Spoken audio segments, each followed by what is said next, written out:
Hi friends, welcome back to my channel. അപ്പോൾ ഇന്ന് ഞാൻ വന്നിട്ടുള്ളത് ഒരു ഈവനിങ് സ്നാക്ക് റെസിപ്പി ആയിട്ടാണ്. ബോണ്ട എന്നാണ് നമ്മളെല്ലാം പറയൽ. ഉരുളക്കിഴങ്ങ് വെച്ചിട്ടാണ് ഉണ്ടാക്കുന്നത്. വളരെ ടേസ്റ്റി ആൻഡ് ഈസി സ്നാക്ക് തന്നെയാണ്. ഒരു രക്ഷയില്ല. ഇത് ഇഷ്ടമില്ലാത്തവരാരും ഉണ്ടാവില്ല.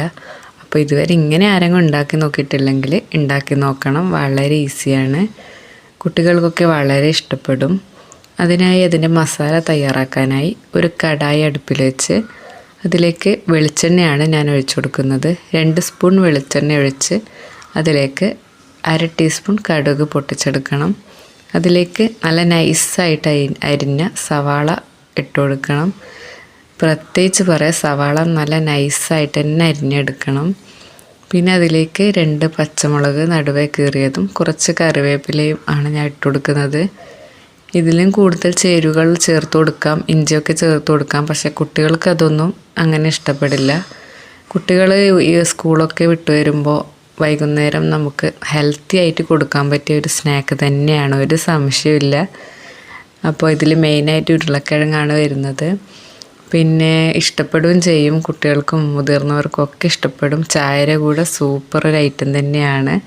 അപ്പോൾ ഉള്ളി നല്ലവണ്ണം വഴഞ്ഞു വന്നിട്ടുണ്ട്. ഇനി അതിലേക്ക് കുറച്ച് മഞ്ഞൾപ്പൊടി ചേർത്ത് കൊടുക്കാം. അപ്പോൾ ഞാൻ ഉരുളക്കിഴങ്ങ് വേവാൻ വെച്ചിട്ടുണ്ട്.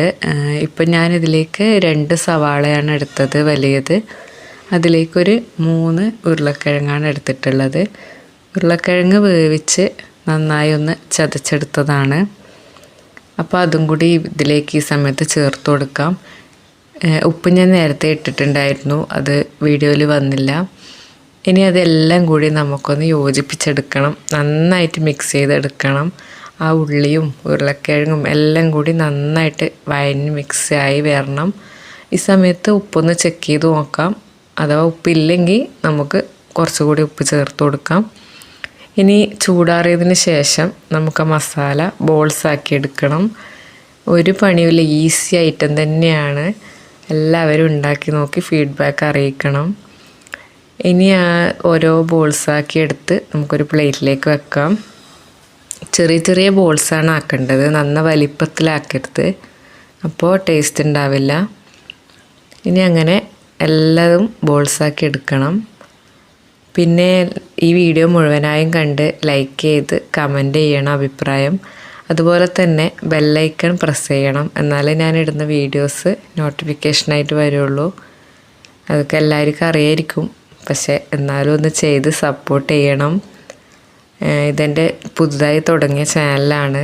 അപ്പോൾ നിങ്ങളുടെയൊക്കെ സപ്പോർട്ട് ഉണ്ടെങ്കിൽ മാത്രമേ മുന്നോട്ട് പോകാൻ പറ്റൂ.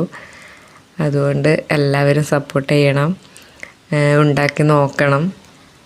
പിന്നെ ഇനി അങ്ങനെ ബോൾസൊക്കെ ആക്കി റെഡിയാക്കി എടുത്തിട്ടുണ്ട്. ഇനി അതിലേക്ക് വേണ്ട മാവ് ബാറ്റർ റെഡിയാക്കി എടുക്കാം. അതിനായി ഞാനിവിടെ മൈദയാണ് എടുത്തത്. കുറച്ച് വെള്ളത്തിൽ ഉപ്പിട്ട് അതിലേക്ക് മൈദ ചേർത്ത് മിക്സാക്കി എടുത്തതാണ്. അതൊക്കെ പിന്നെ എല്ലാവർക്കും അറിയായിരിക്കുമല്ലോ, അതുകൊണ്ടാണ് ഞാൻ ഡീറ്റെയിൽ ആയിട്ട് കാണിക്കാണ്ടിരുന്നത്. ഇനി മൈദൻ്റെ ആ ഒരു ലൂസിലാണ് വേണ്ടത്, നന്ന ടൈറ്റ് ആവാൻ പാടില്ല. കട്ടിയായാൽ ടേസ്റ്റ് ഉണ്ടാവില്ല. ഇനി ആ ബോൾസ് മൈദമാവിലേക്ക് ഇട്ട് കൊടുത്ത് അത് വെളിച്ചെണ്ണയിലേക്ക് ഇട്ട് കൊടുക്കുക വേണ്ടത്. ഞാനിപ്പോൾ വെളിച്ചെണ്ണയിൽ തന്നെയാണ് പൊരിച്ചെടുക്കുന്നത്. അങ്ങനെ എല്ലാ ബോൾസും ഇതുപോലെ മൈദയിലൊന്ന് മിക്സാക്കി കോട്ട് ചെയ്തെടുത്ത് വെളിച്ചെണ്ണയിൽ ഇട്ടുകൊടുത്ത് പൊരിച്ച് കോരിയാൽ നമ്മുടെ റെസിപ്പി ഇവിടെ റെഡിയായി.